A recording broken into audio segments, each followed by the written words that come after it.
जब हम उस लाइन को पढ़ते हैं कि पीपल ऑफ इंडिया, हम भारत के लोग भारत को संपन्न समाजवादी धर्म बनाने के लिए तथा उसके समस्त नागरिकों को सामाजिक, आर्थिक और राजनीतिक न्याय, विचार, अभिव्यक्ति, विश्वास, धर्म और आश्रय की स्वतंत्रता, प्रतिष्ठा और अवसरों की समानता प्राप्त कराने के लिए तथा उन सब में व्यक्ति की गरिमा,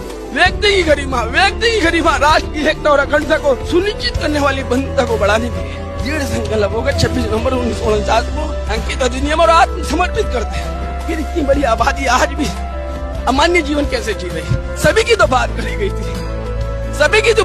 सभी की भलाई की बात कही थी। शिक्षा में, राजनीति में, सामाजिक स्तर पर, धार्मिक स्तर पे, किसी भी स्तर पे किसी को नहीं छोड़ा गया।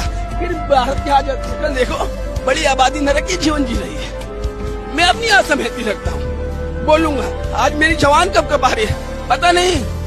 इतना तोड़िए मत लोगों को, इतना कमजोर मत कीजिए। मैं कहता हूँ लोकतंत्र में ना अहंकारी संवाद होना चाहिए और संवाद के दरवाजे दोनों तरफ से खुले होने चाहिए। जब आदमी हताश और निराश हो जाता है ना, तो नीरज की एक लाइन कह रहा हूँ सर, सपन जड़े फूल से, मीत चुभे सूल से, लुट गया सिंगार सभी बाग के बबूल से, हम खड़े खड़े बाहर देखते रहे, कारवां गुजर गया गुबार देखते रहे, नींद भी खुली न थी, आहे धूप डल गई, पाँव भी उठे न सकी, जिंदगी फिसल गई, पात पात झड़ गए, साग साग जल गई, चाह तो निकल सकी न पर उम्र निकल गई।